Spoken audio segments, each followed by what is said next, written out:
All right, with that, let's get started. Hello, everybody, and welcome to the fourth in-person America's Public Forum event Braver Angels has held here in Washington, D.C. In the year 2023. Welcome to the Hamilton Restaurant, our gracious hosts and some old friends of ours. And welcome to the continuing conversation on various questions of great import to American political history and political theory as they relate to all of America's divides and all of the possible ways of approaching America's divides. My name is Luke Nathan Phillips. I work for Braver Angels here in the nation's capital. I do stuff with the debates team, and I also have the great honor and great pleasure of getting to work with the policy intellectual community on various things. And today I am joined by two fascinating historians, fascinating journalists, and fascinating thinkers who for some reason have not yet been brought together to talk about their books yet. And I am quite honored to that both of them accepted this invitation, and we will get started in just 1 second here. So tonight's conversation is going to be on the development of two sides of the American political spectrum on various levels in the course of the late 20th century. One of the books we're discussing tonight is by Michael Kazin. It's called What It Took to Win, A History of the Democratic Party. And the other book is called The Right, the 100-Year War for the Conservative Movement. Did I get that right now? Close enough.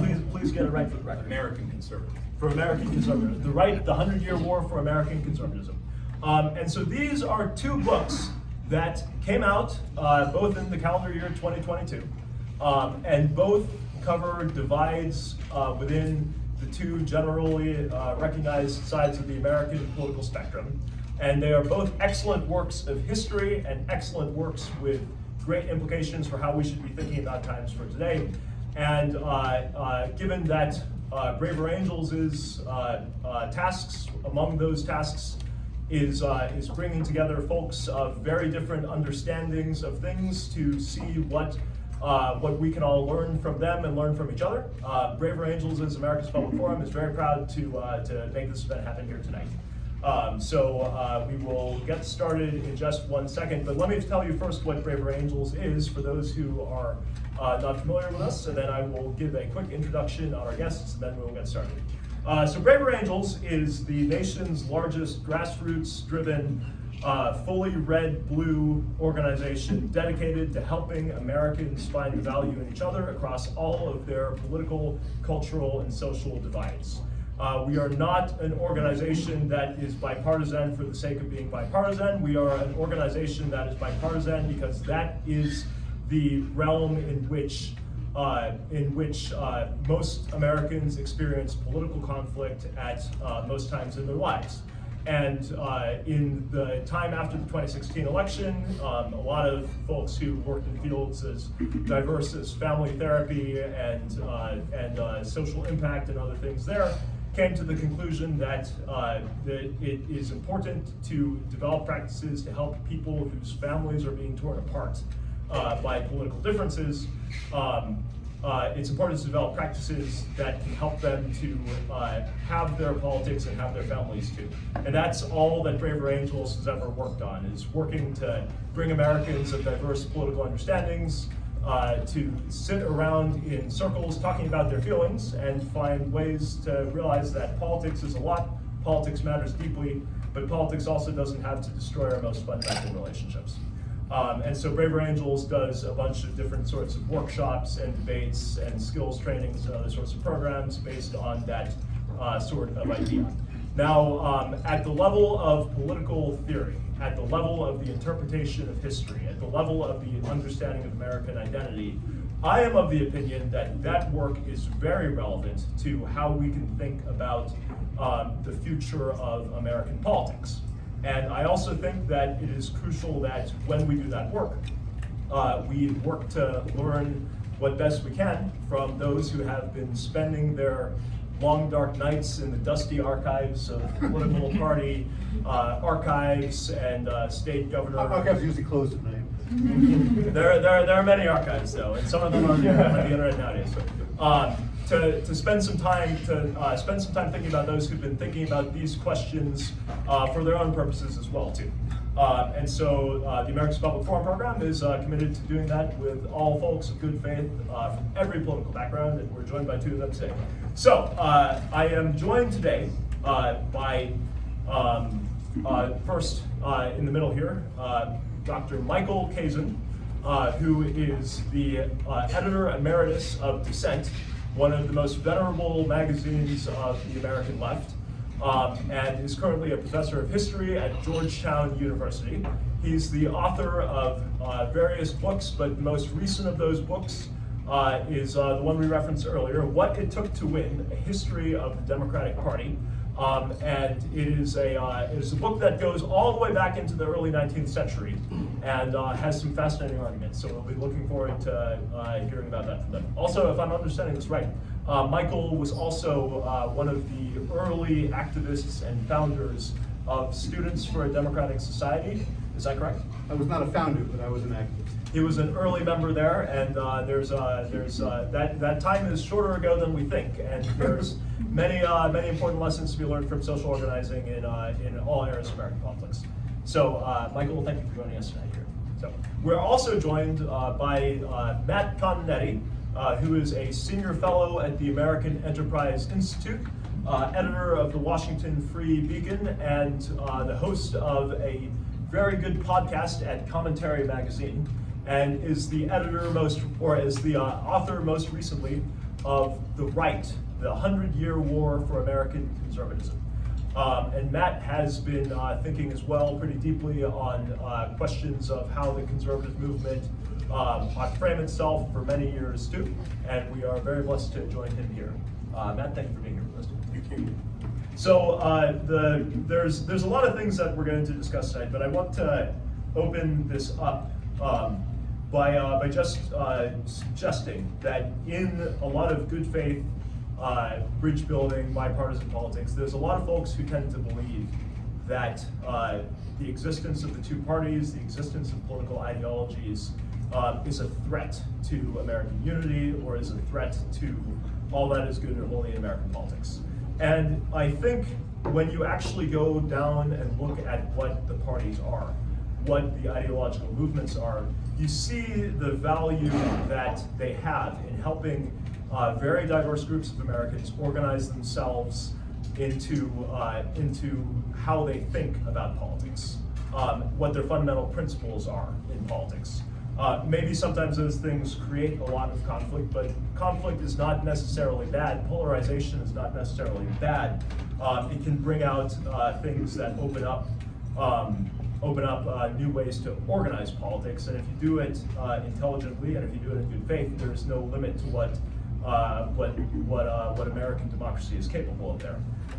And so the thing that's fascinating to me about the conservative movement over the course of the last 60 or 70 years, and of the various ideological movements on the left over the last 60 or 70 years, and in their relations to their respective Republican and Democratic parties, there's always been some driving by grassroots citizens, some driving by practical political professionals, including politicians, but also those who work for them. And then there's also always been leadership by thinkers and nerds like us, and folks who spend most of their time interpreting history and thinking about possibilities. And it does not seem that there's ever been a total domination by one of those or another. It seems that American politics has a way of having all those in various ecosystems that are as complex as anything in American history, and yet still have things that we can look to. And so I think with that as a starting point, and with the reality that the left and the right, broadly construed, seem to have won great victories since the 1950s and 60s in different directions, I'd just like to ask both Michael and Matt, as a first off question, what does it look like for this kind of political movement that's constantly driving American political history? And what does it look like for this kind of political movement with a specific social vision to win over time? And how did that work in your party and your movement in the second half of the 20th century. Michael, Ahmed, does either of you want to start off first? I'll start. Great. Well, thanks for being here, and thanks for inviting me. I should say I didn't know much about the organization before, and I support your work, though I don't really think we're going to come to common ground in American politics. The way politics usually works is one side wins, another side loses, and the other side that loses tries to figure out how to win again. So politics is about conflict. Politics is about who can win elections, who can win hearts and minds, especially hearts.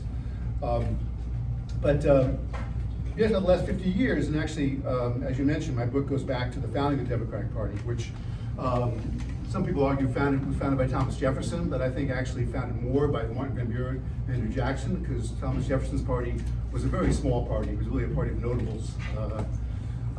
In the election of 1800, for example, which many people call history the Revolution of 1800, because Thomas Jefferson's Republicans defeated John Adams' Federalists. The number of popular votes was, I think I'm remembering correctly, 67,000. I think it's more people who voted in my ward in DC in the 2020 election than voted in the whole 1800 election. It was about 10% of the eligible voters voted in that election. So I won't get into the history, but what I argue in the book, and I think it relates to your question, Luke, I hope it does anyway, is that Democrats have done best when they had a vision that I call moral capitalism, which is a term I derived from my friend Liz Cohen's book about the New Deal, which you probably don't know, a very fine book about how the New Deal was made by ordinary people in Chicago, specifically. What that means is, I think Democrats do best when they have a vision of not anti-capitalism, not socialism, because that hasn't worked in American history, even though I'm sympathetic to it in many ways, myself, but a vision of trying to make capitalism work better for the ordinary person. And that has usually involved different kinds of regulation at times. It's involved supporting different kinds of movements, anti-monopoly movements in the 19th century, the labor movement in the 20th century, the Black freedom movement for a while in the 20th century as well, and the feminist movement. And it's about, but in the end, you have to win elections by winning majorities, usually. Of course, the Electoral College sometimes pulls a funny trick on us, but usually, certainly in the states, you have to win the states by winning majority, and usually that's true in presidential elections and in Congress as well. And I think Democrats have done best in American history when they put together coalitions, which can put together very disparate forces in many ways, and really to have a winning coalition in a country this large and heterogeneous as it is, you need heterogeneous forces. You can't everybody agree on everything, you know. If you have an ideological party, which is everybody agreeing on every major stand, that party usually is a minority party. In fact, I would argue has always been a minority party.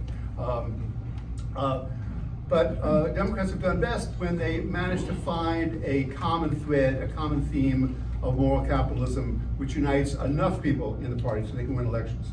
They did that in the Jacksonian era, when their major theme was opposing the second bank in the United States, opposing high tariffs, and it was, of course, a party only of white men at the time. They did it in the New Deal era period, New Deal order period, from the 1930s through the 1960s into the 1970s, by calling for corporate regulation, by supporting labor unions, by, of course, passing universal programs like Social Security, later on Medicare, age education, programs that could benefit the large majority of people, that could make what I think are often the injuries of capitalism somewhat less onerous. So now the last 50 years has been a problem for Democrats, because Democrats have not really had a unified theme, I think, the last 50 years. They've gone back and forth, sometimes wanting a government as good as its people, like Jimmy Carter said in 1976, which was enough to, in the Watergate, aftermath of Watergate, to win the election, barely, against Gerald Ford. But then they went back and forth, sort of tacking to the right after 1984, after Walter Mondale lost, trying to find some way to sort of be Reaganism light, I think you might say. Some people call it now liberalism. And then with the Great Recession, I think, with Obama and now and Biden and Hillary Clinton unsuccessfully, moving somewhat more to the left. I think embracing, a concept of moral capitalism, but cut with demands that are very important to the various constituencies of the party, of course, like LGBT rights and trans rights, like, of course, support for the right to abortion, support for Black Lives Matter. And all this, I think, is understandable and justifiable depending on your politics, but it also makes it difficult, I think, for Democrats to reach, of course, white working people who've been moving more and more away from the party, and I think, I argue working people generally who felt they've gotten a raw deal over the last 40, 50 years, actually, as the economic gap between the rich and everybody else has grown. So that's a very quick summary of what I argue in the book, and I think it does relate to Luke's question. And I should say, very important, and this relates to Matthew's book, which of course I haven't read yet, but I look forward to reading. I teach a course on conservatism next year. I'm going to assign it. So you've got 25 copies anyway. 25 paperbacks at least. But I think social movements are both a very important boon to parties. They can really lift the parties in many ways and win over constituencies that have been on the other side, as in many ways the labor movement did in the 1930s and 1940s for Democrats. But at the same time, they can also discipline the party in ways that is not good for the party to win. Like, one could argue, trans rights movement is now, to some degree, I think also the Black Lives Matter movement has done. So, there's a good and a bad with social movements. You need them, but you also need them to not call the shots, usually, of the party. So, sorry if I went on too long. No, this was great. It's a long book. Well, and it's and I always appreciate whenever any guest on any Braver Angels program, including the America's Public Forum program, does come straight out, fists swinging, and say, politics is not about common ground, politics is about conflict. That is exactly right, and we agree with that too. And we'll go further into this over here too. But Matt, same question. No, I think my story in some ways is a compliment or the mirror image of Mike's story in the last half century, really 43 years since the election of Ronald Reagan, and that the conservative movement, which always had in the 20th century a kind of ambivalent and most of the time antagonistic relationship with the Republican Party post 1932, found itself being put into a position where it was actually giving the voters reasons not to support it. So if you think about the issues that brought this movement to power with Reagan, I think one of the key elements was stagflation, mainly through the alteration of the tax code to correct for bracket creep, along with the tight money policy started under Volcker. Inflation essentially disappeared beginning in the late 80s, and voters didn't feel the bite. On the tax burden question, in fact, Reagan was so successful in shifting the frame of the debate over taxation and also exempting many people from income taxes, not Social Security or Medicare taxes, but income taxes, that again, many voters don't feel as though the tax issue is among their priorities. Similar to crime, with the reduction in crime related to public policies instituted in America's cities in 1990. Obviously other causal factors as well. Crime more or less disappeared as a political issue beginning in the late 1990s, and really only emerges again in the last really four or 5 years. The biggest issue motivating a conservative movement for the 20s, during the 20th century, was anti-communism. And here too, it was under Republican presidents that the Soviet Union dissolved itself, thus ending communism and anti-communism as a serious issue in American politics. And most interestingly and most recently, because of the successes of the generational conservative legal movement, last year the court reversed Roe v. Wade, thus kind of not removing the abortion issue from American politics, not by a long shot, but changing it in ways that I think we're only beginning to comprehend. So you kind of frame the question, Luke, as what does it mean to win? I think, and many people to the right of me often take issue with my argument, but I think in many ways the conservative movement has been extremely successful over the course of my lifetime. And yet, paradoxically, its very success has kind of created the conditions for its unraveling. To go a little bit further into that too, Matt, there's a lot of different factions on the right that make different kinds of noise in our contemporary media environment.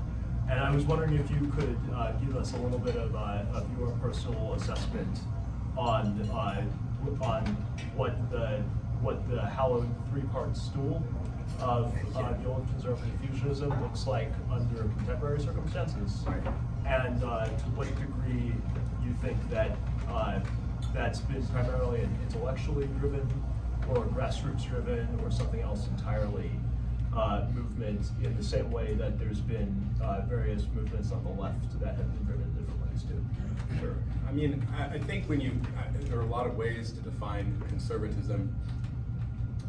When you look at it through the lens of American politics over the last 100 years, there has been conservatism generated by the business community, and then there's been kind of a native conservatism generated beginning with basically white Protestants in the 1920s, and then in the 1930s rebelling against the New Deal. And these two groups, the business conservatives and the social conservatives, one might say, have worked together politically over many years, and there's always been various types of frames imposed on them to justify this cooperation.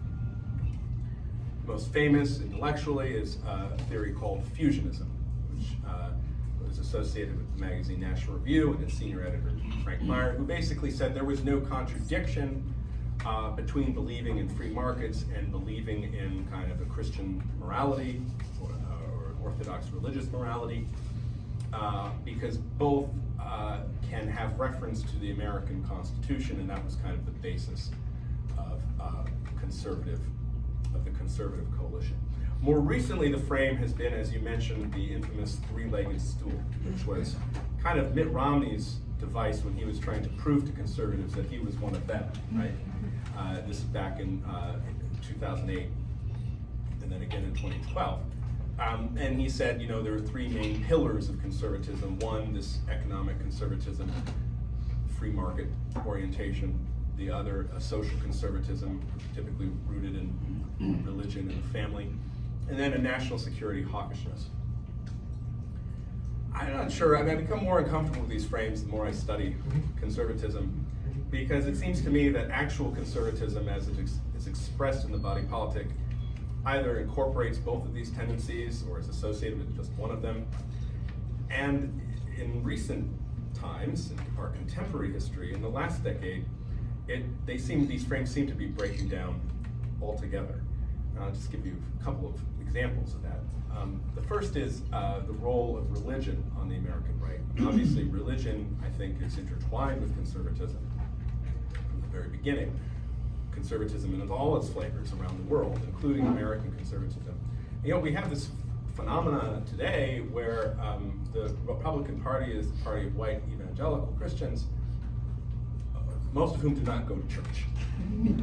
Okay, so what does that mean? What role is religion playing there? Is it your religious faith, or is it some type of tribal identity?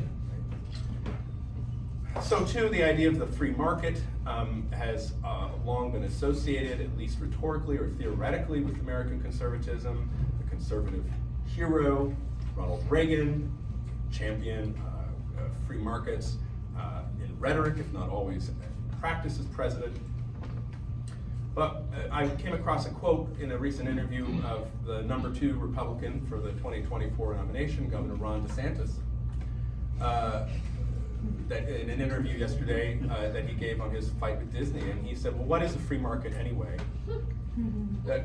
He seemed to suggest that corporatism was, if you have a free market, that results in corporatism. That is to say, that results in corporations gaining special privileges. Well, that's actually the very opposite of what the free market is. And so he seems to be redefining market economics in such a way as to legitimize his assertion of executive authority over the private sector. So there too we have a shift. And finally, on the national security issue, what was it simply hawkishness or an internationalism that was inspiring Cold War conservatism, or was it an anti-communism that was very much tied up with religious belief and with business, or not necessarily business, but the idea of markets and economic freedom as being part of political freedom? I think we see now the debate ongoing in the Republican Party over American assistance to Ukraine, not American intervention in Ukraine, American military assistance to Ukraine, and suggesting that the internationalism associated with Cold War conservatism may have been historically contingent. So to bring up that three-legged stool, I believe it is being kind of broken apart, and it's kind of being refastened together, but by someone who kind of isn't following the IKEA instructions correctly. Should have the brackets and every which way. This is helpful framing, and I'm realizing too that I think at some level, Matt, a lot of your work seems to look primarily at the role of elites and populists in the history of conservatism and the struggles over that. And I think most people would probably accuse you of picking the side of the elite. Well, I'm wearing a tie. Yeah, it's a good thing to wear. I'm obviously an elite. But also advocating for the best possible form of patrician conservatism, in a sense, a kind of the conservative version of what the Rockefeller kind of argument of the mid-century was, like a kind of not. At first I've heard, Don't label me, bro. I'm not a paternalism per se, but like a responsible stewardship. At first I've heard Rockefeller called conservative. In fact, I was a little bit harsh on Rockefeller, and Yes. Cole remembers this in one of my drafts, and we had some scholars read it, and Jerry Muller of Catholic University, a great scholar, he kind of read the section where I was criticizing Nelson Rockefeller, and he underlined it with red pen, and he wrote in the margin, Continetti, you drank the Kool-Aid. Anti-Rockefeller conservatism. Just briefly before we start, Mike, I mean, I'm more and more convinced that we have an elite problem in America, and the elite, this is also true of Republican and or conservative elites. They have buckled under the forces in the Republican Party that are moving in my view, in a very dangerous direction. Well, on this note too, Michael, I think most people would look at you and look at the body of your work and probably accuse you of being from a kind of populist version of liberal democracy, and from the old populist left in a lot of ways. And I think a lot of your work, because it focuses on the history of the movements that pushed things along those ways, I think you generally would be associated with that side of things. And now, in direct contradiction to the sides of the right and the left that you two are most associated with nowadays, there's another argument that suggests that the Democratic Party since the 1990s or since the 1970s, people have different arguments when it started, has become fundamentally the professional managerial class, generally upper middle brow elite party, and the Republican Party has generally become the populist working class roots in the sticks party. And I'm wondering if you two believe that there has been an actual class split in the parties in the last couple of decades, and if that has happened at a fundamental level, or if that's just a shift in the coalitions that's always ebbing and flowing over the decades, and it's not necessarily a final kind of transition. Yeah, well, I'm not wearing a tie. I usually do only for weddings and funerals, actually. I went to a private school, I had to wear a tie every day growing up, so I rebelled in that way. But, well, look, obviously, as you know from election returns and the polling data and everything else, Democrats are what my late friend Todd Gidlin called become a more barbell party. That is, yes, college educated, not all elite, but college educated people on one side of all, racial groups. And obviously, especially those who are not religious. And the other side, people who are poor in American society, not all people of color, but certainly African Americans, and most still Hispanic Americans and Asian Americans who are poor. But if you actually look at the income level, how people vote, people who earn under $100,000 a year still vote for Democrats overwhelmingly. People over 100,000 more for Republicans. But of course, that's a lot because most people who are not white, are poorer than most people who are. But as I said before, it was a labor movement in many ways, which did turn industrial states like Pennsylvania, like Michigan, like Ohio, from being Republican bastions to being Democratic bastions when they were Democratic bastions. And that was, of course, the labor movement in the 1930s, for the first time in American history, was an interracial labor movement. And it used populist rhetoric, as most movements do in American history, no matter what their political ideology. And as that movement has declined, as the strength of that movement has been primarily with public workers, and now, to a certain degree, with college-educated Starbucks workers, even though most of them are not actually in it, recognizing it yet. Obviously, the party gets defined more by people who are making policy for it, people who are the ones who are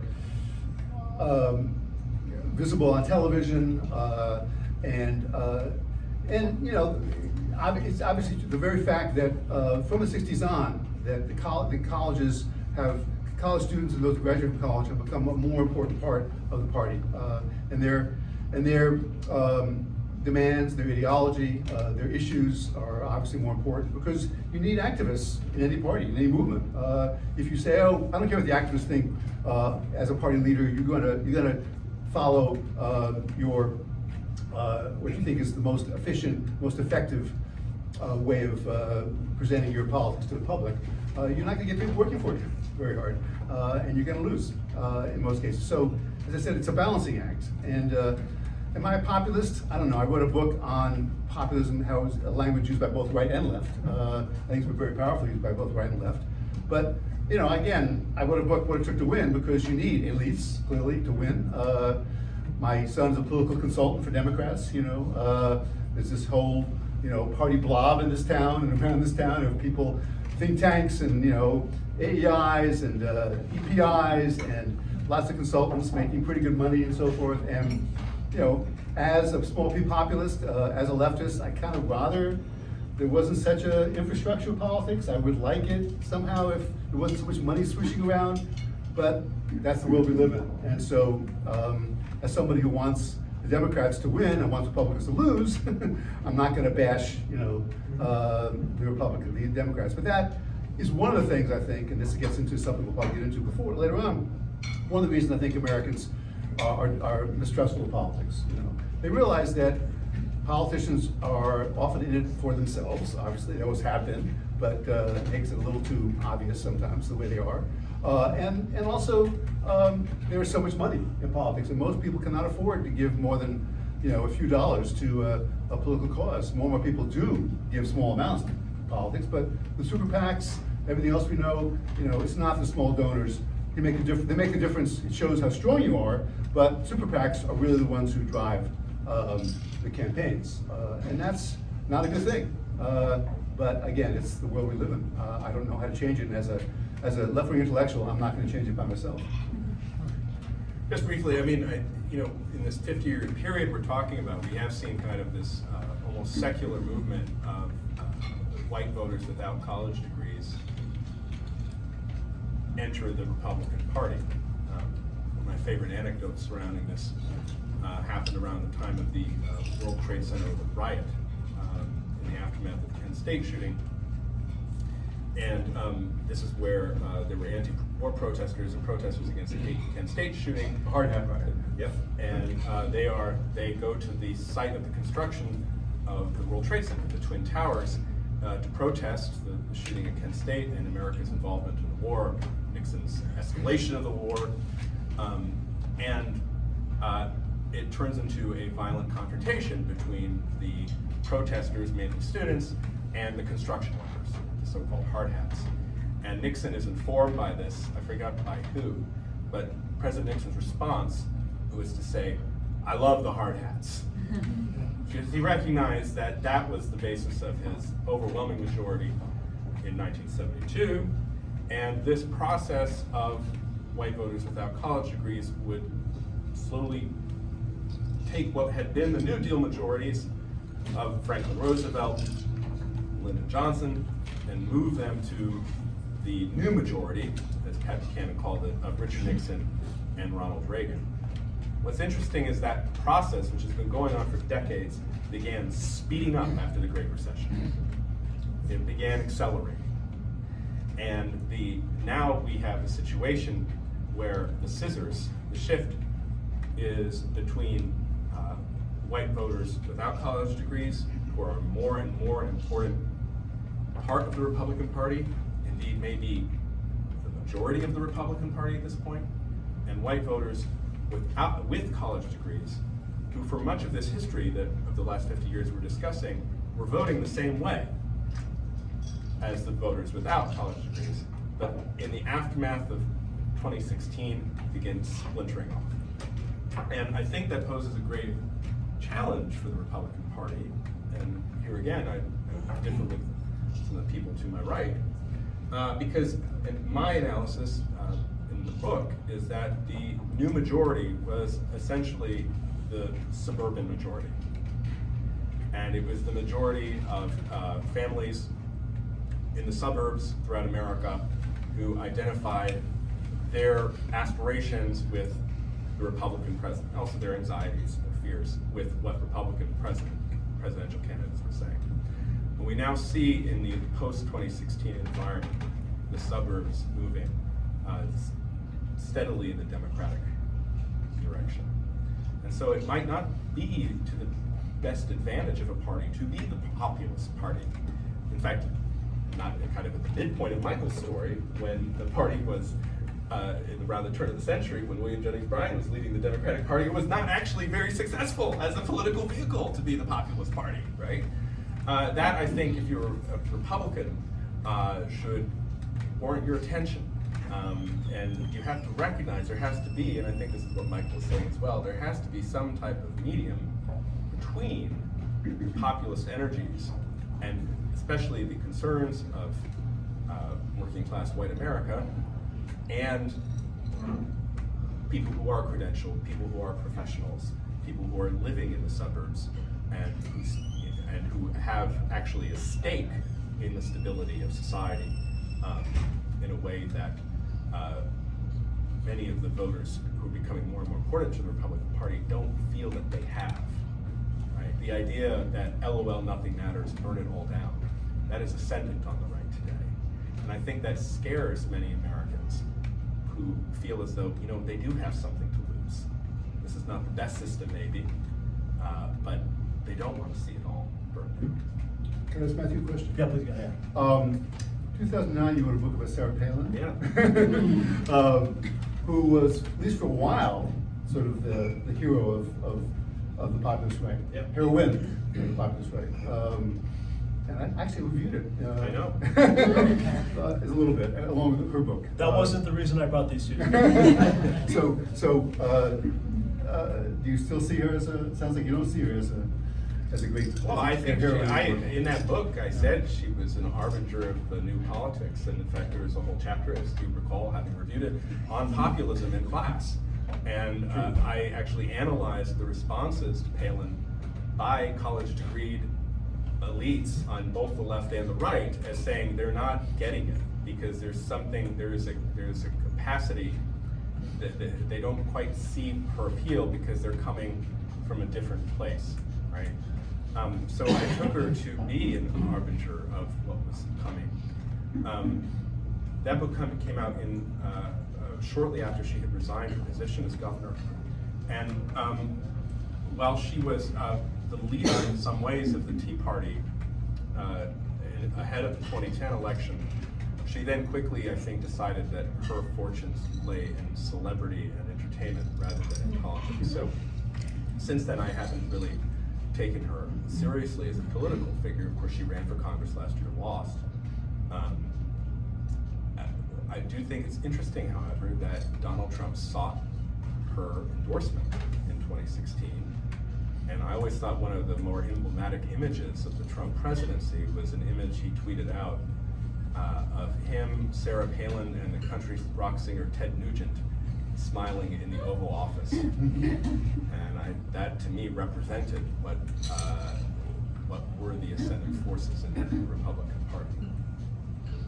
I'm wondering if you two have thoughts on the concept of being a political minority over many decades and many timeframes, not necessarily in the context of the left or the right being a minority, but the specific subsets of the left and the right that clearly exist. You've been writing histories on them for a while. Seeing themselves as being not dominant in their own coalition and usually on the downswing in the mainstream of American politics. I'm wondering what you think about the idea of, I guess you might call it ideological loyal opposition in the context of the factions of the American party system. Because that's of interest to me mostly because whenever we go through another presidential election, there's always a series of writers from every part of the political spectrum, and you can almost name them on a bingo card in terms of like the titles of pieces about how this is the last election in American history, and we are, when we lose now, all is lost. And I'm wondering, I mean, clearly after at least these last couple of elections, not everything was lost. And I would suspect that if you go back over the elections and over the decades, those cries of hopelessness seem to echo more and more. And so what kind of advice would you give, I suppose, to the happy warrior who is fighting for something that is clearly a small section of the ideological spectrum, and yet is something really important, and it's important enough to fight for it in public. But what advice would you give to those who expect to lose a lot in politics? Well, those groups have always been really influential in the end. You know, I mean, the abolitionists, for example, were a very small group. In the 1830s, when William Lloyd Garrison published the first issue of the Liberator in 1831, same year I think that American Anti-Slavery Society was formed. They maybe had, maybe had 1,000 subscribers at most, mostly African Americans, actually, free African Americans, and obviously grew not just because they had morality on their side, which they did, but because of what was happening in the political sphere, Mexican War, et cetera, and the sexual crisis in the 1850s, and similarly with socialists. The magazine I used to co-edit is officially a socialist magazine. I prefer to call it a social democratic magazine. But socialists in the late 19th century formed unions. They talked about land redistribution. They talked about corruption in politics. They talked about public ownership of utilities. And in the progressive era, some of those things came to pass, not land redistribution, but unions began to grow, and most utilities began to be public, and cities were governed, some cities governed by socialists like Milwaukee and Schenectady and Reading, Pennsylvania, were held up as really well-run cities, for example. So small political minorities can have an impact, though usually not in their own name. I wrote a book called American Dreamers, How the Left Changed the Nation, which talks about the cultural impact the left has had in American history, which I think is much greater than its political impact. I mean, it depends on the group. I mean, I don't want people who consider themselves to be explicitly white Christian nationalists to succeed, but clearly they're having some impact too in the Republican Party. You don't have to freak out about them controlling things, as some people, my friends on the left do, but they're obviously an important element in the party in various places. So, that's how American politics work. Well, since we have a two-party system, unlike most countries in the world, most democratic countries in the world, the only way you're going to have any impact, clearly, is pressuring, compelling, making trouble for one of the parties, and forcing it to accept some of your ideas, some of your program. And so that's a good thing if you agree with the ideas that are being promoted, and not a good thing if you don't. But as Matthew knows very well, I mean, in 1964, Barry Goldwater lost in a landslide.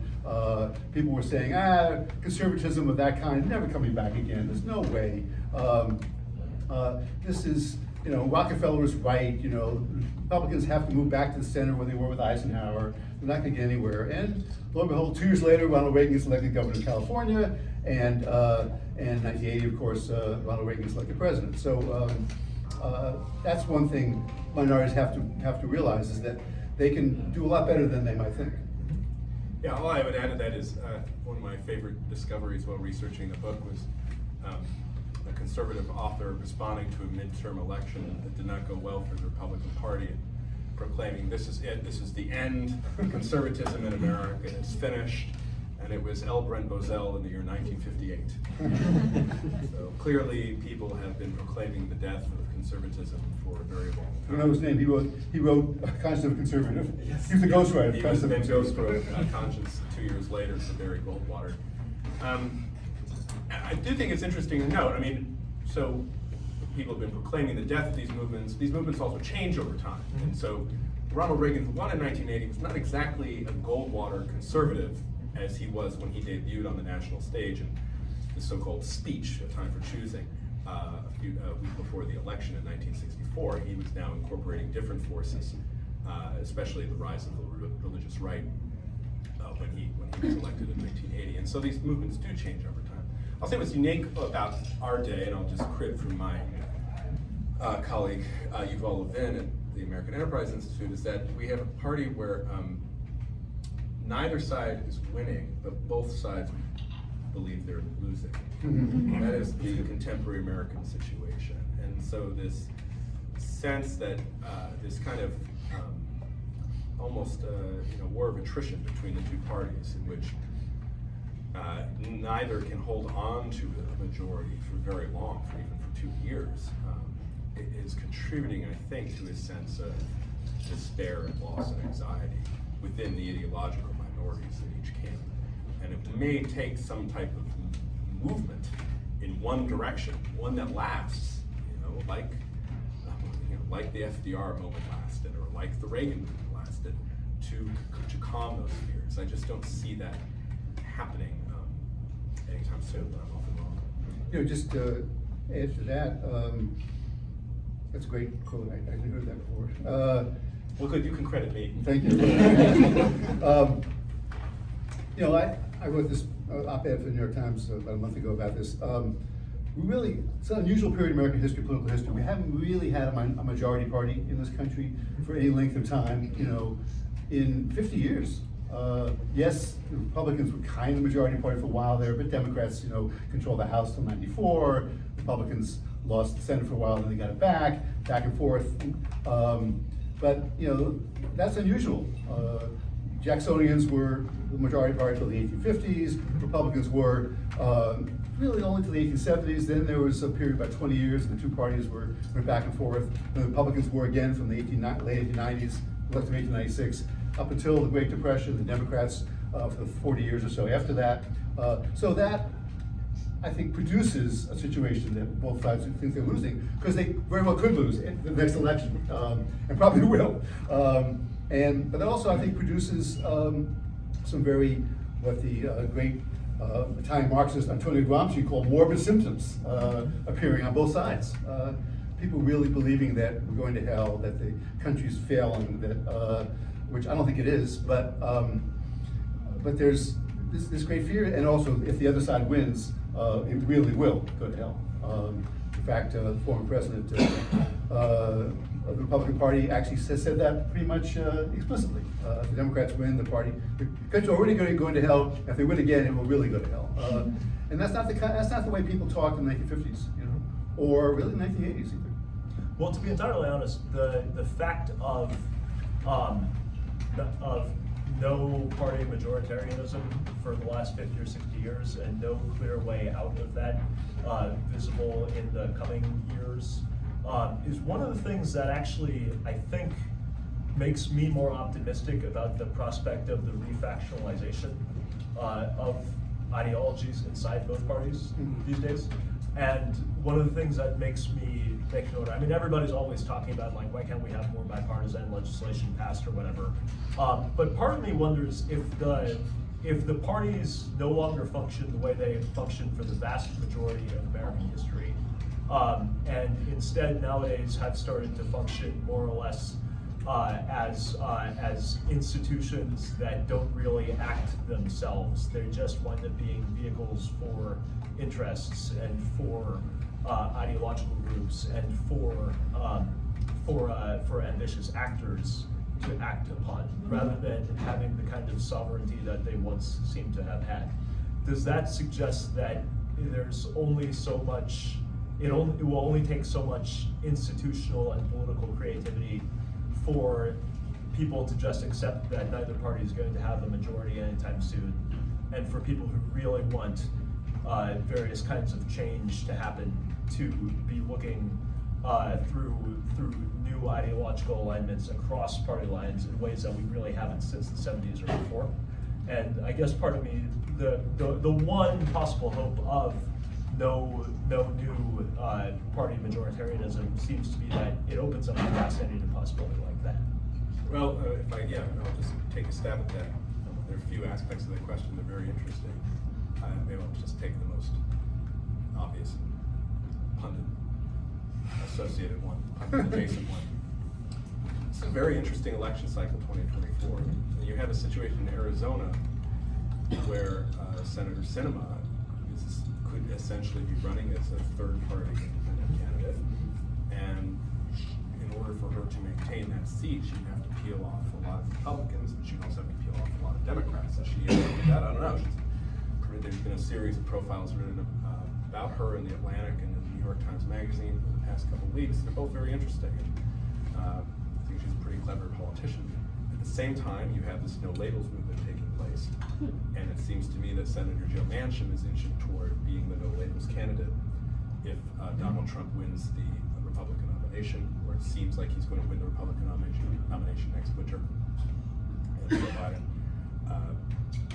he's of course the front runner right now. It seems like he'll be the nominee next year. So you would have actually kind of a test case for what you're talking about. And it is true that this period of no decision, that no single party dominance, has been accompanied by the growth of the independent vote, a kind of de-alignment, the growth of people who do not want to associate with other party. Now, when push comes to shove, you'll find that many self-described independents do lean one way or the other, but they don't want that association. I think that's even more the case now with many people who voted Republican up through the Obama years, but now may not want to be associated with the Trump party, so they'll call themselves independents rather than Republicans. Where that goes, I'm not quite sure. And I guess I can just, the second aspect of the question that intrigued me is, what we're really talking about here is a situation where the parties are very weak. And this, I think, is part, it takes part in both of our stories. But the parties kind of did this to themselves, beginning with the aftermath of the 1968 Democratic nomination, the party's role in selecting presidential candidates in particular, but then going on lower levels after that has been kind of self-immolated. Because we were talking about small money donors now, that is outside the traditional channels of fundraising. But those traditional channels themselves were a consequence of bipartisan campaign finance reform, which was enacted by the Democratic Congress's post-Watergate. So the parties have kind of created a situation where they no longer have the strength they once had, and they're kind of, I'm not even sure they're thinking about how to get it back. But there are people on the outside who may say, we may have benefited from from stronger parties and more actual kind of, what used to be called the smoke-filled rooms in selecting party nominees. Yeah, these are great questions, great points you're making. I mean, I'm dubious about third parties for 2024 too. Again, I keep being a historian here, but when third parties make it, they have one big issue usually. Ross Perot had 19% of the vote in 1992 because he was running against free trade, he was running against NAFTA, the great sucking sound, budget deficits to a certain degree as well. But no labels is also no issues, it seems to me.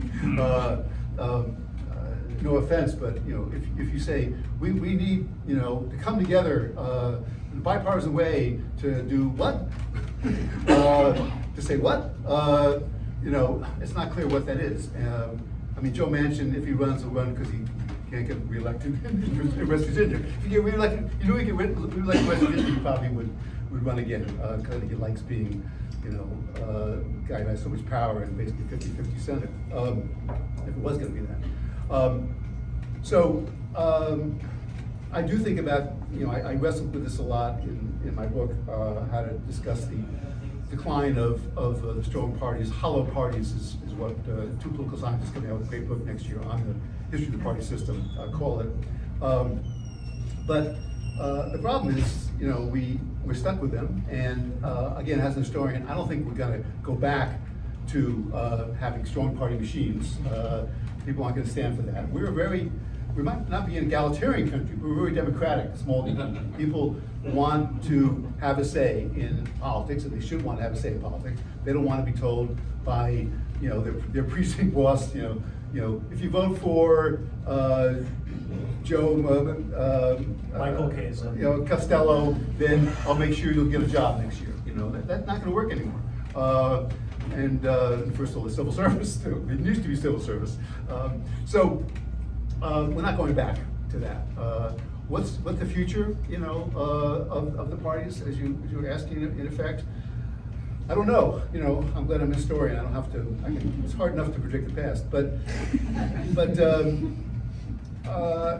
I think it's quite possible that we'll have revivals of parties on a local level, perhaps, but the national parties will have to sort of listen to what the local parties are telling them. And it's something that's happening already.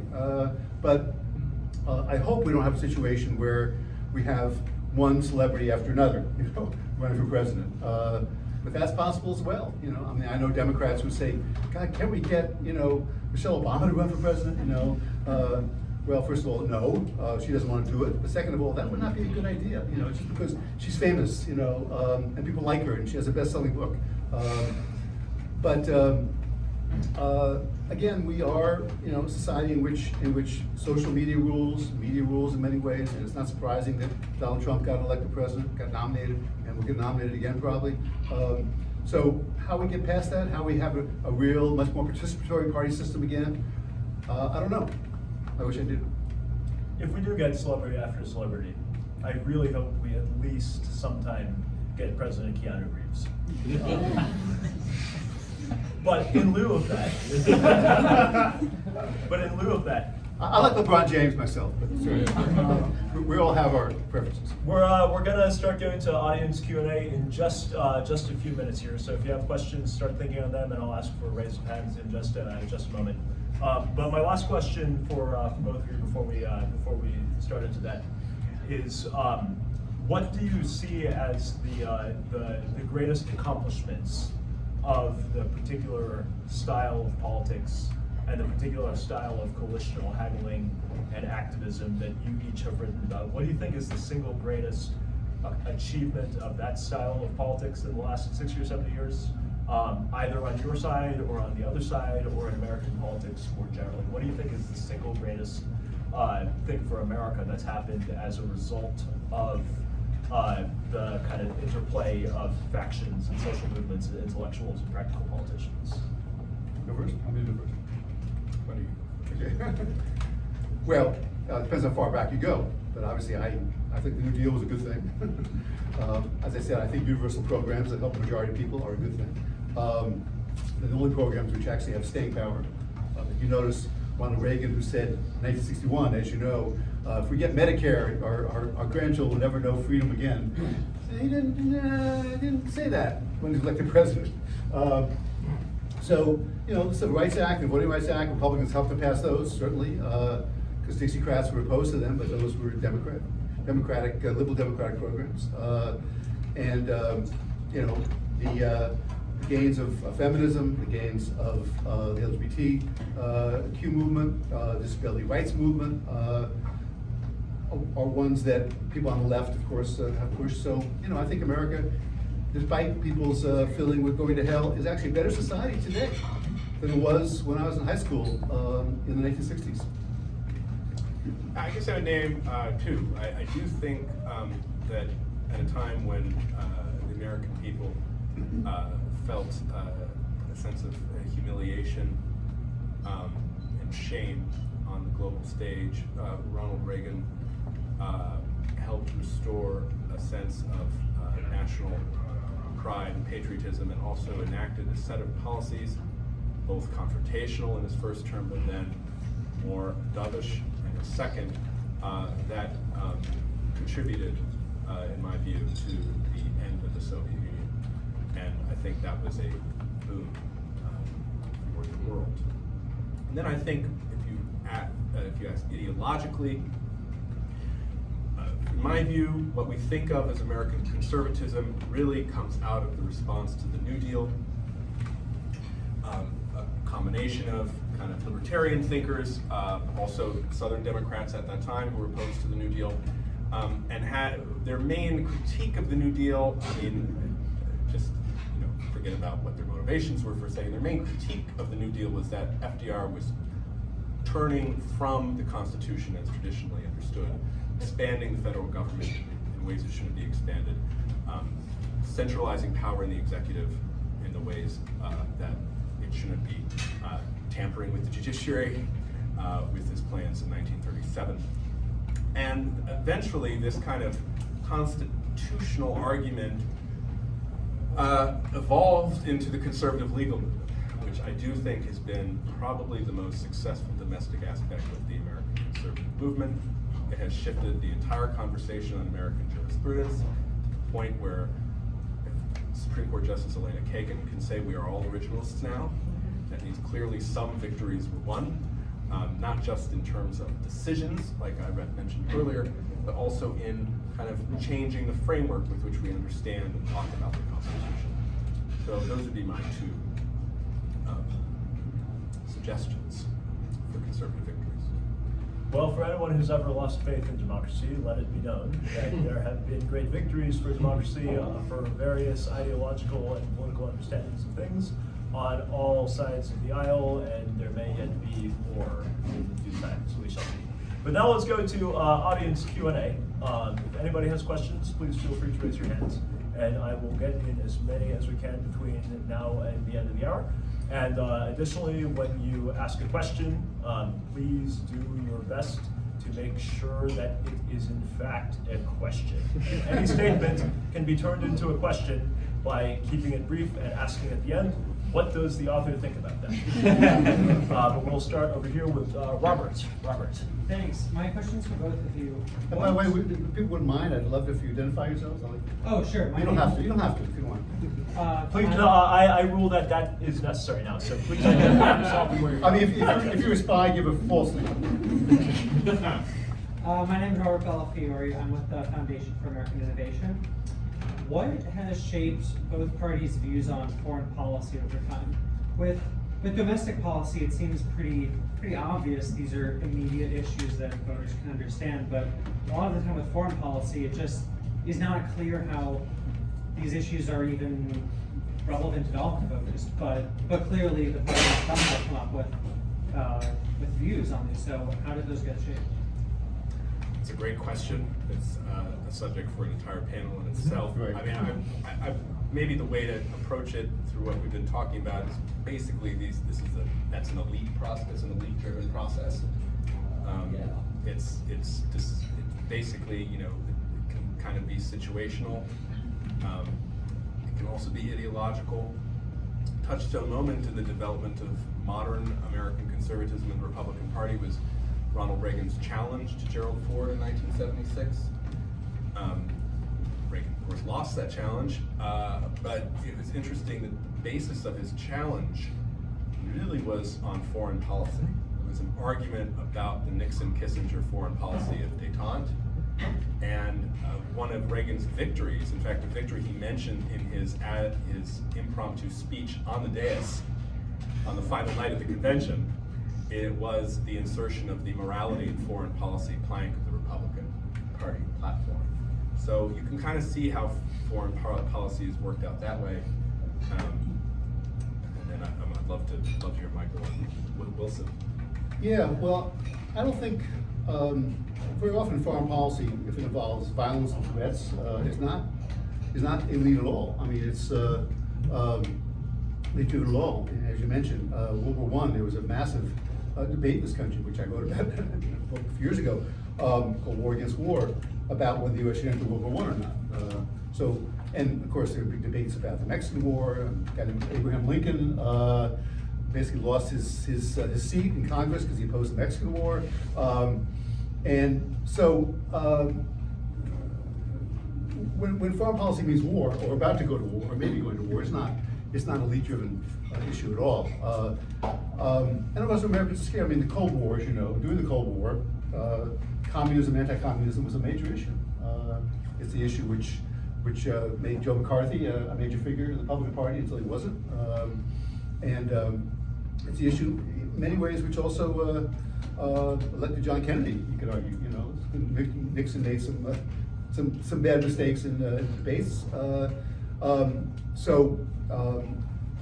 Anyway, I won't go into all the details. I love, you know, doing historical narrative about this stuff. I won't do it, but there's nothing consistent about it, I don't think. But I think what is consistent is that as America has, you know, grown more powerful in the world, the issues matter to different groups in the population, often ethnic groups or racial groups, but they usually matter much more than we often think. You know, just now, if Americans aren't scared, if in the 1990s, for example, you know, after the Cold War was over, then the issue really didn't matter very much. You know, but obviously it mattered, you know, during the hostage crisis in 1979, right before that. So I think if you look at a number of years in which foreign policy was an issue which American voters cared about in the last 200 years of American politics, there's probably more years that they cared about than they didn't care about. For that matter, slavery was also a foreign policy issue because the British abolished slavery in the 1830s, and there was a lot of, you know, conflict around that issue as well. That's a short answer as I can muster to a very important, good question.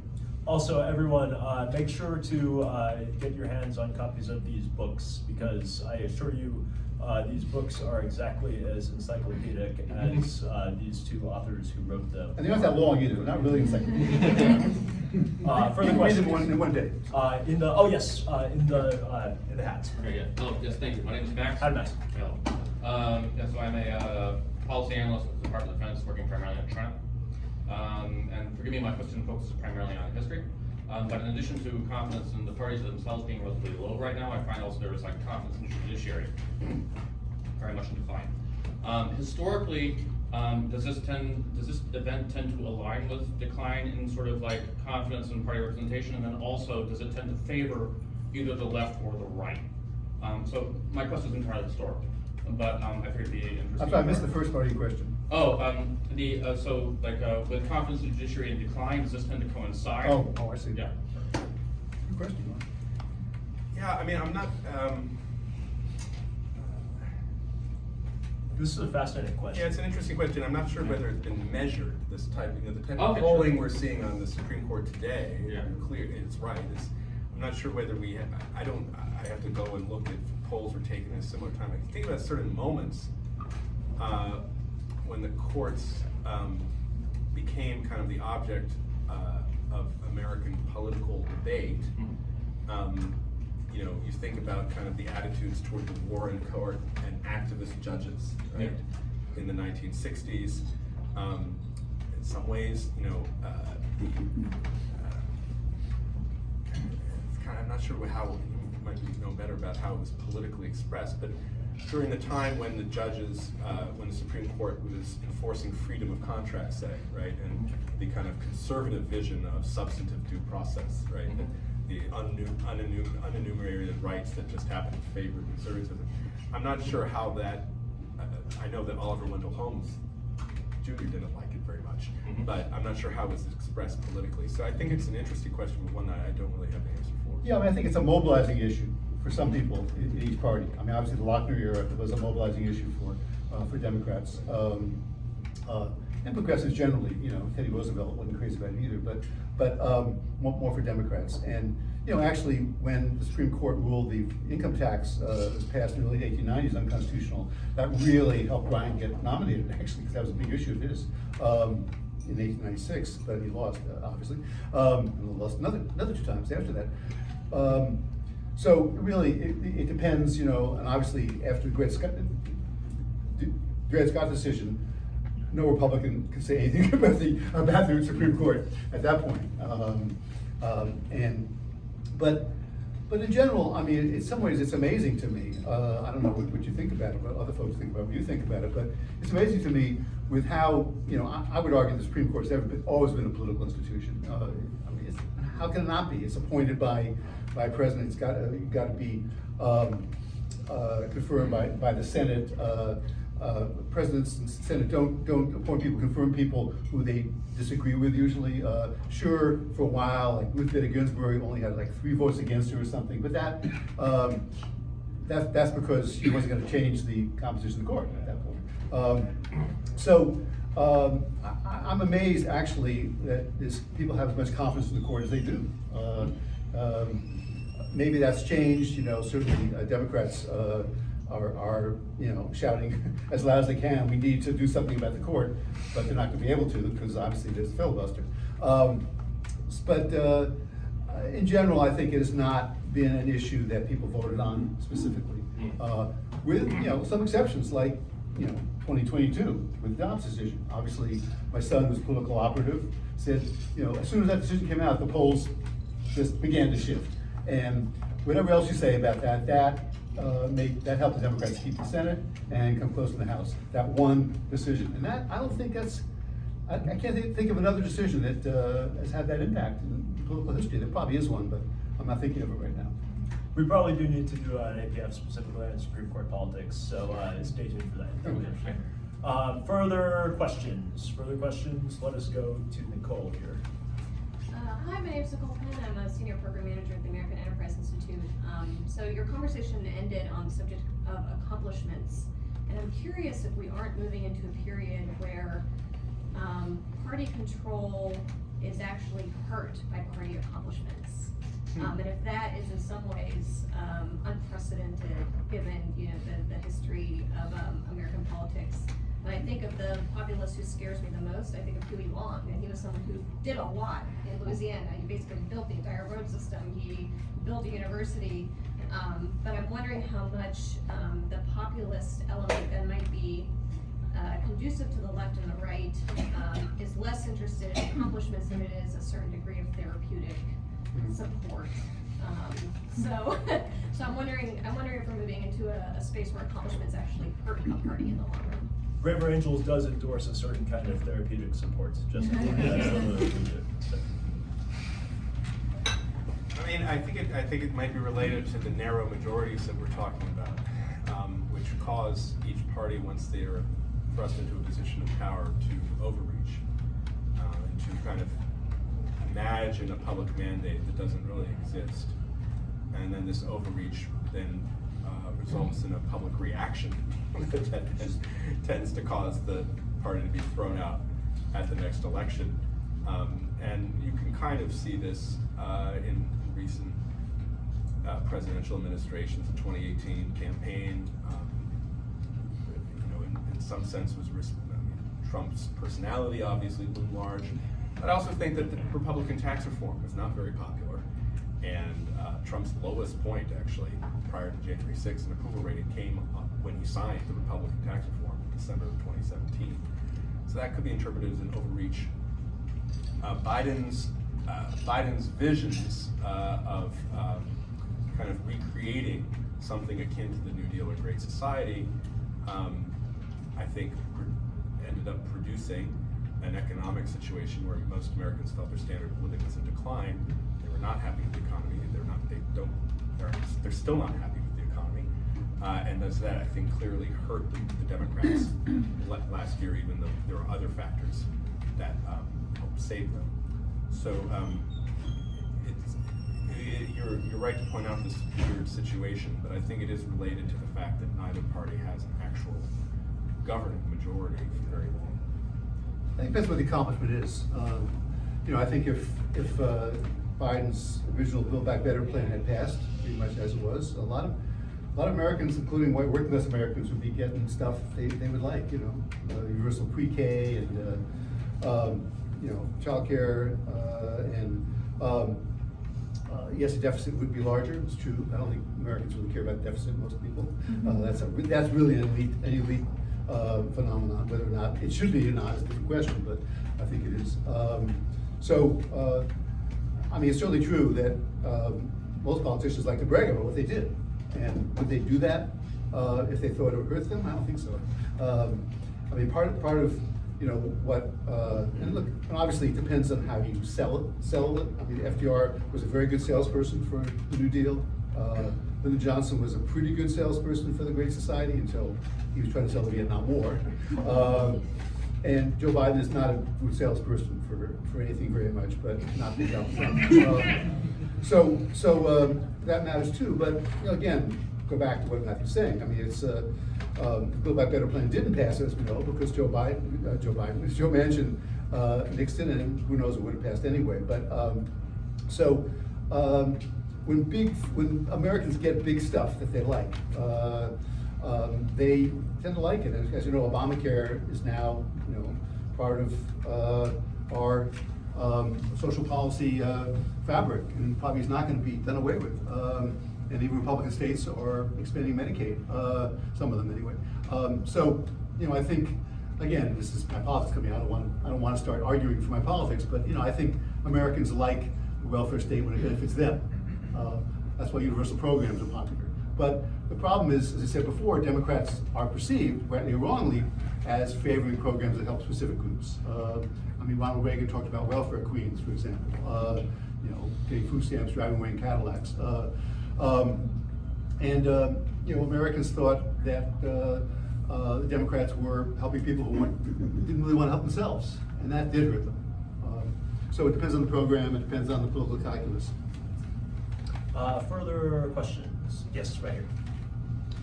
I'm curious in particular about... What's your name? Sorry, yes. I'm Ben Rolsma. I'm a student at Harvard Law School, and I'm curious in particular about historically why environmentalism has ended up so strongly coded as a left issue. Both because, like, if you go back to Nixon, when all the big environmental laws were passed, they're just enormously bipartisan majorities. And a lot of the criticisms from the right are very much sort of the economic conservative criticisms. And so it's not obvious at all why it would be polarized the way it is now. So why did that happen historically rather than some other way? Well, I think it has a lot to do with changes within the environmental movement. It has to do with what types of regulations are being imposed. The goals of environmentalism. When you're having, when you want clean water, clean air at a time where you couldn't see much of Los Angeles, or you were dealing with Love Canal spillage. I think that was much more politically palatable to both parties. When you get to targeted regulations that basically are meant to end industries, then kind of the pro-business side of the Republican Party, the side of the Republican Party which is much of the Republican Party, which is just against an intrusive federal government, they begin to oppose it. I mean, the big moment here was in the 1970s, kind of post-Nixon, with the Sagebrush Rebellion in the Mountain West. One of whose leaders became Ronald Reagan's director of the EPA, and Gorsuch, the mother of Justice Gorsuch. That's probably how to explain it. The historian Patrick Allett of Emory actually has written a history of American environmentalism, which you might be interested in. But you're right to say that when environmentalism was understood as a conservationist project, obviously Theodore Roosevelt was very much interested in it. When it was kind of a universal benefit or public goods project, you had Nixon, you had George H.W. Bush, right, advocate for it. Then when it changed to something more, something slightly different, viewed by the right as more of a social engineering project, that's when their backs start getting up and they start to fight. Yeah, I agree with Matthew's analysis. Earth Day was, as you probably know, was planned by people who were veterans of the Black freedom and anti-war movements. So it was very much seen at let's build a mass movement. It was inspired by Gaylord Nelson, who was a very liberal senator from Wisconsin. So it was seen originally as one of the left-wing social movements of the 60s and early 1970s. And people got involved in it. Did want clearly to put stiff regulations on industry. Usually, often starting with the forest industry in the Pacific Northwest. I used to live in Portland back then in the early 1970s. I saw that happening. And also, the whole issue of growth obviously is a problem for environmentalism generally. But people going to the 60s, there were people who thought, well, maybe we shouldn't have a continually growing economy. Maybe we shouldn't have endless consumerism. Maybe we should live with what we have, and that did help to alienate, I think, a lot of white working people, other working people generally, perhaps to a certain degree. Certainly in the Pacific Northwest, where I was living at the time. But and I think, obviously, with climate change becoming the center of the environmental crisis, the environmental movement, that has become, I hate people using existential as an adjective, but I think clearly this has divided, us on partisan lines, not entirely, but mostly, in even a starker way. And whatever your analysis is, obviously, if you believe that oil and gas should continue to be produced and it's okay to have internal combustion engines, then you're probably going to be Republican, with some exceptions. So, and because it depends on your analysis of what's going on, of course, too. But I think as a movement, and this is generally true, I mean, I do believe there have been conservative movements in American history, obviously, very powerful ones. There is now a very powerful one. But coming out of the 60s, those movements were mostly on the left, and right-wing movements organized or reorganized in reaction to that, opposed to the left very often. And that was true also with the Tea Party later on. This just brings up an interesting dynamic, though, too, of the fact of causes becoming partisan being something that that drives a certain bit of polarization and makes the framing of those causes appear partisan even when it never did before.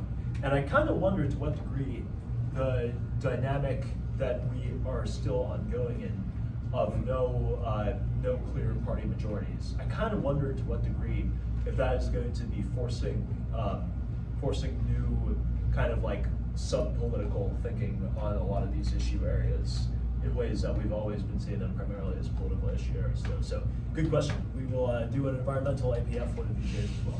So, all right, let's take a couple more questions before we start closing out. I'm going to get to as many of you folks as I can. I promise to talk less. Sir, on the left, introduce yourself.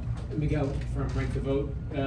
Only a half-formed question, I apologize, but this is a Braver Angels event, so obviously I'm thinking a lot about polarization and the parties taking advantage of that, maybe from a position of weakness institutionally.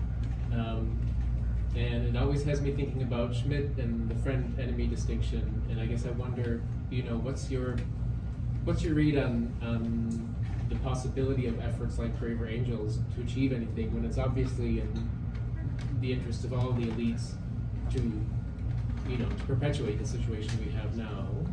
Or maybe I'm reading that wrong. Are these efforts, where do you see them going, with historical perspective, these bridging movements, which I think now there are 200 bridging organizations around the US that are trying to foster these bipartisan conversations, and do you have a lot of hope in that kind of social movement, or are we just the playthings of of big puppeteers in the end? Be completely blunt and Well, completely Mike has been criticizing the Braver Angels project Not entirely. on substantive grounds. I guess I would say, the idea of finding some ways for families to talk to one another is very important, and I hope that would be the work that you do a lot of work on. When it comes to political fights and such, I think I'm with Michael. The point of politics is the struggle for power and disagreement. It's nice to have civil fora where you can disagree in a polite manner. We're lacking a lot of that in American society today, so I appreciate that aspect. But I think what most disturbs me, there are a lot of things that disturb me about American politics today, but the idea that you cannot have a conversation with a loved one, or worse, your family is being torn apart over what a family member sees on the internet is very troubling. And so I hope that Braver Angels can work to somehow find ways that you can repair that. Yeah, I didn't mean to be critical of Braver Angels. They're going to buy me a drink. So. That's the right kind of politics. But no, I think this kind of dialogue is great. I really enjoy it. I've done some of it with other conservatives before.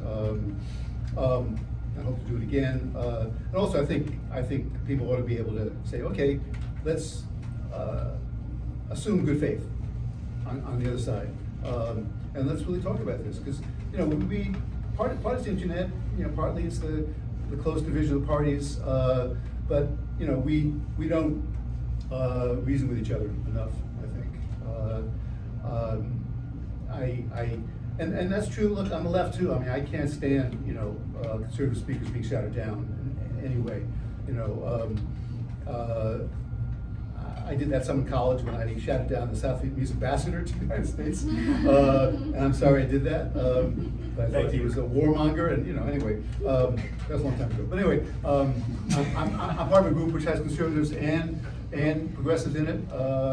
Alliance for Academic Freedom, Academic Freedom Alliance, and it was started by a political scientist, Keith Whittington in Princeton, who's a conservative, and liberals in it as well. So, and campuses are, as you know, mostly either more on the left or a few, like Hillsdale's, are on the right. But at both those places, they should be models of reasonable dialogue between people. And so if Braver Angels can help that process, great. I just want to address this real briefly too. The way I conceive of what Braver Angels is, the way I conceive of people work, if there's common ground, if there's solutions at the end of it, that's fine, but the solutions are never the point. There is no politics of depolarization. Depolarization is something that is right up to the edge of politics without ever actually engaging in politics in the way that I do the work that I do and the way that much of Braver Angels' work goes. And so under those conditions, whoever wins in politics, whatever policies are put in place, whatever policies are not put in place, you still are going to have people who are Americans on either side of a million different questions who will hate each other for the way those were resolved, and they will still need something to remind themselves that they're going to. At the end of the day, the single thing that bothers me most about my fellow conservatives, I'm conservative, the thing that bothers me most about my fellow conservatives is most conservatives who I talk to about the left do not really think good faith and goodwill is intrinsically possible across those divides. The thing that bothers me about most of my fellow depolarization world people is most depolarization world people do not seem to believe that politics is fundamentally necessary and essentially real. And I think at the end of the day, politics is real and good faith and goodwill is real. and we live in a world where like that's why we do what we do in politics, right? Let's talk after this. Okay, let's go through. I'm going to get. Okay. Maybe, I mean, if you really want Yeah, we have to go into make questions. sure everyone gets a chance to answer questions, Yes. and then maybe we can answer them, once or something. Yep, that's what I was thinking. So I'm going to take 2 last bundles of questions, and then after we do those 2 last bundles of questions, we will adjourn into reception. So first, let's go to questions from Avery and Lars in the back. Who is the most influential national politician shaping the political party and in the last decade? And why is it Bernie Sanders? Do you view, do both of you view sort of fear of decline of democracy concerns as being more elite driven or base driven? The first part, what's the first thing? Fear of decline Do you- Oh, yeah, democracy. okay. For Gotcha. example, I guess to give an example, when people in the New York Times complain about this election being the most important election, or on the right, when people complain about the regime or start freaking out about ballot boxes. I do think Bernie Sanders and Donald Trump have been the most important political figures in the last, since 2016, 2015, when Bernie and when they both began to run for president. I don't know, I'll let you. I agree with that. I mean, I think Trump is the most important political figure, certainly of the last 20 years.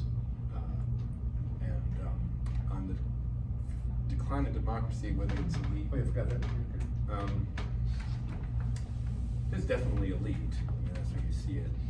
But as oftentimes these things can be amplified in media, and it becomes also a base thing. So you saw in the NBC poll beginning in the run-up to last year's midterm election that all of a sudden voters were concerned about the health of democracy, right? And that played a role too, I think, in cutting against what many people expected to be a very significant Republican gain last year, which turned out not to be the case. Yeah, I mean, I think, look, January 6th was not elite driven, really. I mean, I think, Donald Trump obviously did egg it on, but there are a lot of people who thought that they needed to invade the Capitol, and some of them are in jail now. And the converse is also true. Revulsion against January 6th Yeah. is not necessarily all elite driven. Yeah. It's also just people watching it. So I mean, that's the beauty and the peril of democracy is that it's never just elite driven or just popular driven. People elect elites. Sometimes some of the elites are elected, some are not, of course. God bless America. Let's take a couple questions from this side. Let's take these 3 from you. So you in the back first, man.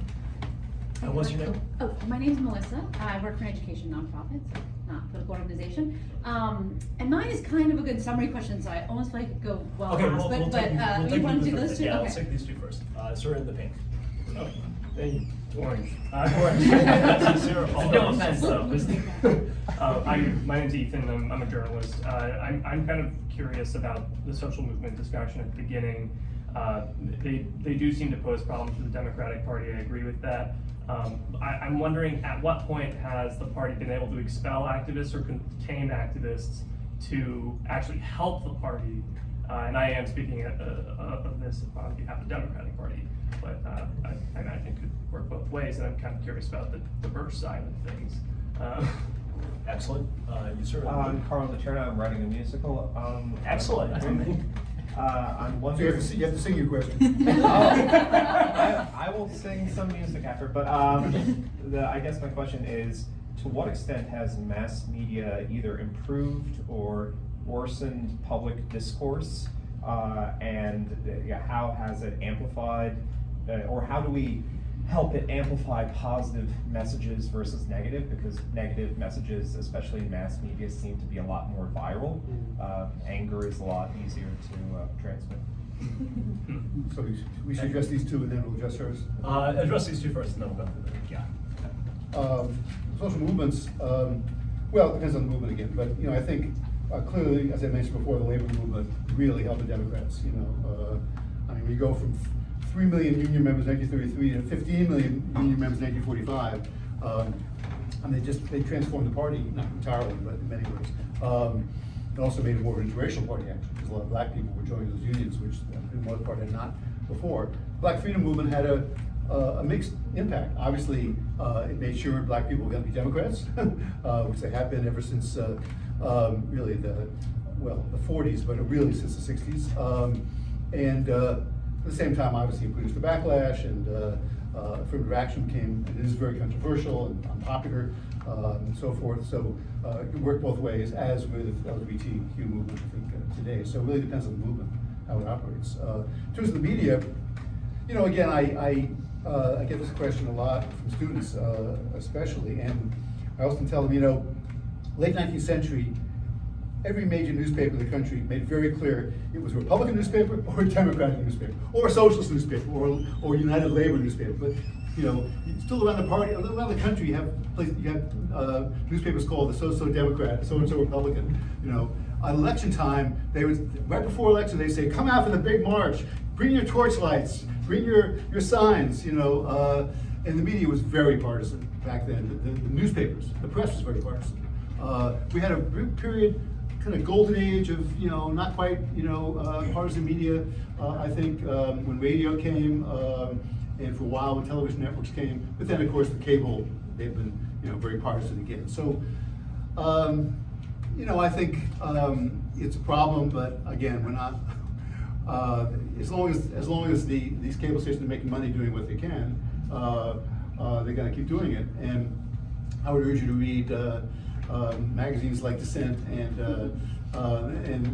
newspapers like the Free Beacon, you know, so you can get informed opinion, you know, on one side or the other, because you're not going to get that from cable stations. I thought that was the moment to use the Woody Allen joke. Yeah, you know the Woody Allen joke? Dissent or commentary, or when they merged, you can read dysentery.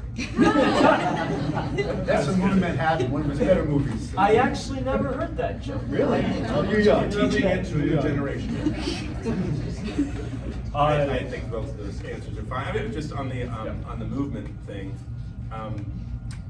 you know, I thought Michael was going to talk about the New Democrats, right, as a response to the Mondale election and how the party was kind of reconfigured in light of Reaganism to produce a very successful presidency, in my view, which was Bill Clinton's presidency. Of course, I'm the conservative saying that, right? But as a conservative, I actually think he was one of the more successful presidents that I've studied. With Reagan, and I mentioned the moral majority and the role it played in his 80 election. Reagan, of course, kind of like shunted the religious right to the side once he got into power. It was never really his major concern. He was at root a cold warrior, and he was also a deeply committed believer in the idea of freedom, economic freedom, and its relationship to political and social freedom. So the religious stuff, which he used and he talked about, the religious right was not happy with Reagan in his first term. And it's ironic too, because when he started running for re-election, he began playing it up a little bit, and that led to Mondale calling him an Ayatollah, right? So, but you see in Reagan's relationship with the religious right during his presidency, it was trying to keep it kind of hemmed in, and indeed, that's the way the religious right felt it was being treated through most of this period of Republican ascendance, presidential ascendance. Not until really the 1990s, when it becomes the driving force in the party. And now, as I say, it's now evolved into something that's not necessarily even quite religious, but more kind of associational, cultural, right? So the ability to hem it in was seriously limited. The same thing happened with the Tea Party when it happened. Now I know there are many criticisms of the Tea Party as being an astroturf phenomenon, something cooked up by the Koch brothers. There's that whole funny movie that was made with Will Ferrell a decade ago. But in truth, it was something of a grassroots phenomenon, and certainly the people who started showing up for these events and for these meetings, they were not, the Koch brothers weren't telling them to go to these meetings. There's something there. And the Republican Party had to find a way to integrate that. And John Boehner, not like these people. It's clear, and if you read his memoir, he said all these Tea Party people who showed up in 2011 in the new Congress, he said, I didn't know how to deal with them, these are not my people. And they didn't like him, right? And so it's been this process of figuring out how do can we work with it? Can we work against it? So finally, I think you get the Trump phenomenon, which is just the ability of the institution to cope with this mass movement is kind of just completely eroded. It can't deal with it all, and it just kind of subsumes everything. Let's take this last question. I'm excited to hear it. Yeah, the final summary question. You're on the So- spot here. Yeah, well, introduce I think you'll yourself be able to again. do it. Sure, my name is Melissa. I'm in work in communications for an education nonprofit. So we've spoken tonight about different constituencies, different time periods, different issues, and I'd love for each of you to kind of put on your historical hat, your analytical hat, and your own personal beliefs, and kind of give us a pitch of what you think your side should say to the American people, of like why you're going to make their lives better, like sort of fundamentally at that kind of core level. And I know that that's hard, so you can like take a moment. You know, what would your pitch be? I'm really curious what you think is at the core. This is an excellent question, Michael. I'll go first. I'll go first. Let Matthew have the last word. Well, I kind of said it already. You know, when I talk about moral capitalism. I mean, I think Democrats should support universal programs to help Americans who need help. They should talk honestly about the climate crisis, which I think is real. You know, and yet make sure that people are going to lose their jobs because of it, get retrained. So, you know, I think Americans will support a larger welfare state as long as they feel it benefits them. And I do think, you know, foreign policy is a problem. I do support American aid to Ukraine, which a lot of people on the left don't, actually.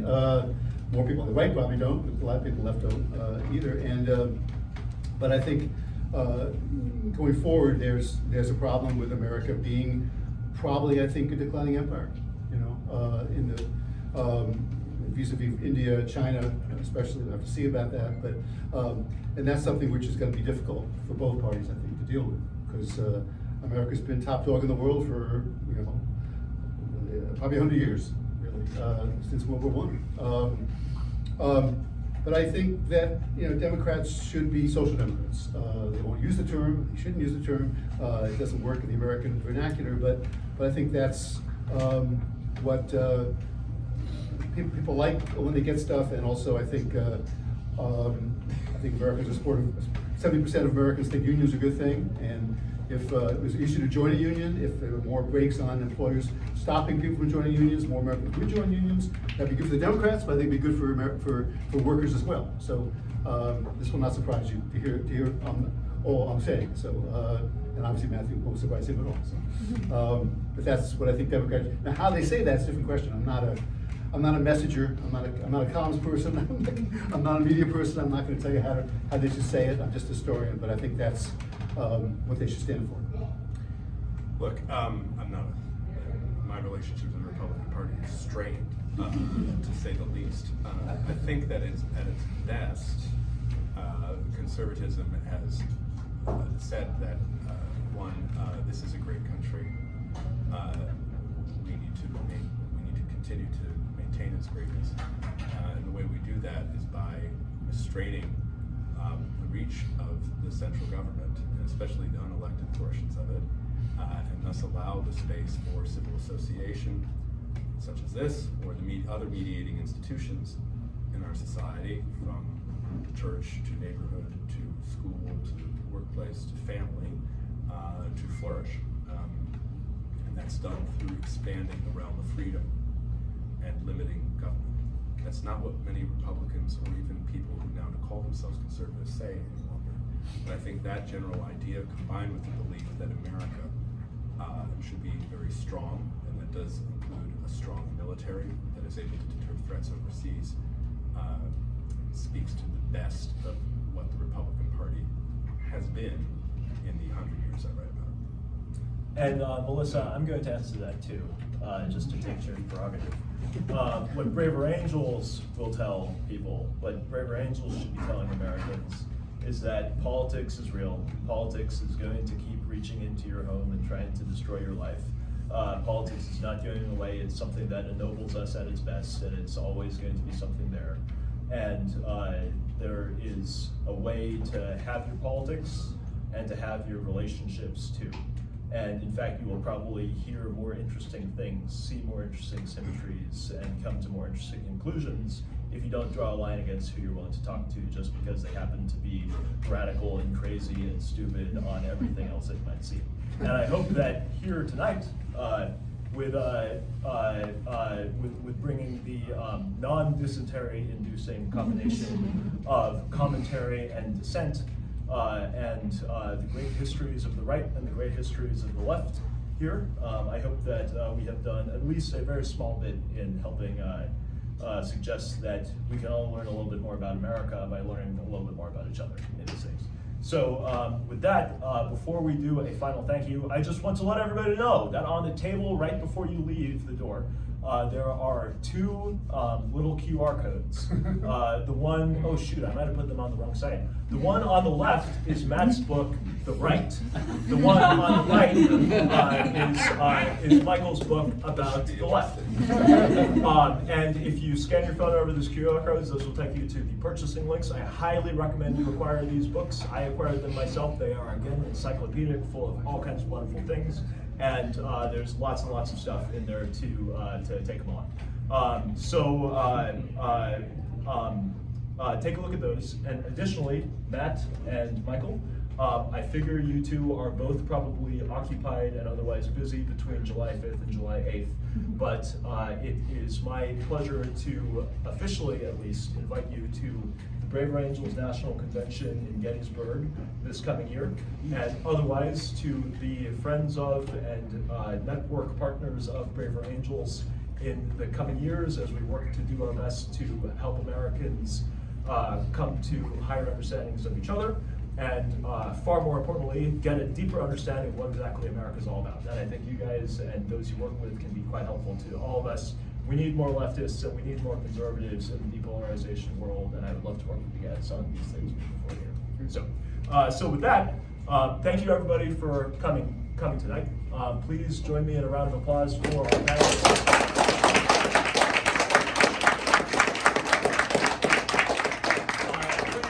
Please additionally join me in a round of applause for Sergio and Diego, who have been tending bar and helping out with and please join me in a round of applause for my volunteers who are scattered around the audience right now, who have helped make all of this possible. Thank you all. So the next two America's Public Forum events will be held here on June 6th with Shadi Hamid and Pete Davis, and on June 29th with Michael Mazar and Seth Kaplan, and we will be doing many more of these over the coming months and years. I will look forward to seeing you on all of those. But in the meantime, thank you all for coming to this event tonight. We have the room for the next 45 minutes or so please eat all of that food. Braver Angels is covering it, and we will be out of here by 9. But thank you everybody for here. Let's hold America together, and I'll see you all soon.